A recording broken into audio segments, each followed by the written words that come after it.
सुप्रभातम. पराकोटीचे अलौकिक सिद्धपुरुष असणाऱ्या संत श्रेष्ठ एकनाथांनी सिद्धींचाही उपयोग समाज परिवर्तनासाठीच केला.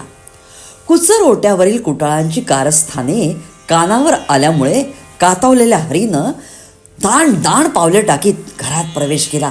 त्याच्या तळपायाची आग मस्तकात गेली होती.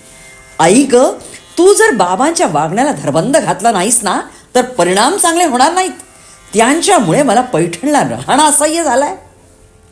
बाळा, अरे हरी, पित्याबद्दल एवढ्या टिपेच्या स्वरात बोलणं योग्य नाही बरं. आई, तुला ठाऊक नाही, पैठणच्या पंचक्रोशीतले सगळेच पंडित, पुरोहित, शास्त्री, भट आणि जोशी बाबा राणूकडे हरिजन वस्तीत जेवायला जाणार आहेत म्हणून लाठ्या काठ्या घेऊन गल्ली बोळात लोक सज्ज आहेत. नाहक रक्तपात व्हायचा आणि बाबांनाच इजा व्हायची. असं कधीच होणार नाही. माझ्या एकनाथाच्या केसालाही धक्का लागणार नाही. आवाजात विलक्षण मार्दव होतं. आवाजाच्या दिशेनं दोघांनीही बघितलं. ओठ न हलवता हा कसा बरं बोलू शकतो? कपाळावर मुंडाचं बांधलेला अत्यंत सोज्वळ चेहऱ्याचा भाळी बुक्का असलेला एक तिशीतला तरुण होता. कोण रे बाबा तू? गिरिजा देवींनी विचारलं. मातोश्री, मी श्रीखंड्या, अनाथ आहे. इथं नाथांकडं काम मिळेल म्हणून आशेनं सौराष्ट्राहून आलो आहे. तुमच्या घरी चंदन उगाळण्यापासून पाणी भरण्यापर्यंत सगळी कामं करीन. शिवाय उद्धव दादाला स्वयंपाकात सुद्धा मदत करीन. याला हा उद्धवाचं नाव कसं ठाऊक आहे? गिरिजादेवी विचारच करत राहिल्या. देवघरातनं नाथ बाहेर आलेत. हरीच्या मातोश्री, आपण श्रीखंड्याच्या भोजनाची व्यवस्था करा. राणूसारख्या भोळ्या भाबड्या हरिभक्ताचं मन दुखवणं मला जड जात आहे. तेव्हा मी राणूकडे भोजनास जाऊन येतो. हरिजनवाडीत नाथ जाणार म्हणून पंचक्रोशीतले सगळेच शास्त्री, पंडित, पुरोहित, भट, जोशी दात ओठ खाऊन लाठ्यांनी प्रहार करण्यास सज्ज होते. पण का कुणास ठाऊक कुणाचेही हात प्रहारार्थ मात्र धजलेच नाहीत.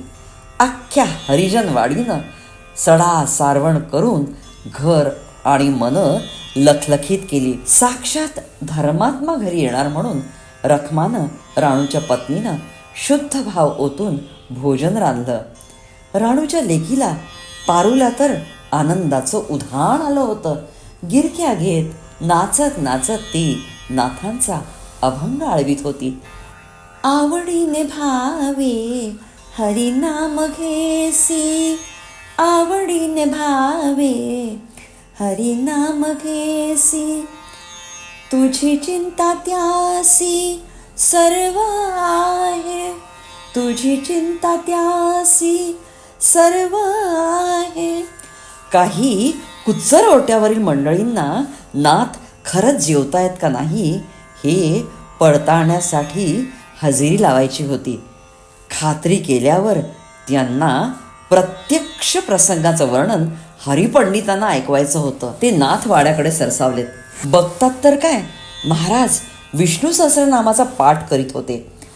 हरिजनवाडीतले नाथ खरे की पाठ करणारे खरे हा संभ्रम त्यांच्या मनात निर्माण झाला. ही नजरबंदी तर नाही ना? त्यांना काही सुचेच ना. बाळंभट उगीच खाकारलेत. पाठ थांबवून नाथांनीच त्यांना आवाज दिला. बाळंभट, अहो, राणूच्या घरी त्याच्या प्रेमाखातर मी जाऊन भोजन प्रसाद घेतला. तुम्ही म्हणाल ना ते प्रायश्चित्त सुद्धा मी अवश्य घेईन बरं. तुम्ही फक्त आज्ञा करा. नाथांची आत्मीय वाणी ऐकून सगळ्यांचीच वाचा मूक झाली. नाथांना नक्की चेटूक येत असावे असं म्हणत सगळे पाय लावून पळाले. खरे नाथ वाडीतनं परत आल्यावर तणतणतच हरिपंडित त्यांच्याजवळ गेला. पिताश्री, तुमच्या ह्या वागण्यामुळं माझी पैठणात नामुष्की होती आहे. इथे मला जगणं असह्य झालंय. मी माझ्या परिवारासह काशीला जाऊन राहीन. हरी, अरे, अभिमानानं तू जड झाला आहेस. अहंकारामुळं तुझी दृष्टी धूसर झाली आहे रे. नुसती शास्त्र शिकलास पण कोरड्या अभ्यासामुळं तू कोरडाच राहिलास. माणुसकी जाणणाऱ्या, वेदांत जगणाऱ्या तुझ्या पित्याचं थोरपण तुला कळूच शकणार नाही. आईनं अनेक परीनं समजावून सुद्धा हरीनं काशीला जाण्याचा निर्धार कायमच ठेवला. नाथवाडा सुना सुना झाला. उद्धव श्रीखंड्या हे गिरिजा माऊलींना मदत करायला होतेच, पण तरीसुद्धा त्यांना आपल्या नातवंडांची, लेकासोनेची आठवण यायचीच. नेत्र सततच सजल असायचे. कर्तव्यात कसुरी नको म्हणून नित्यक्रम मात्र सुरूच होते.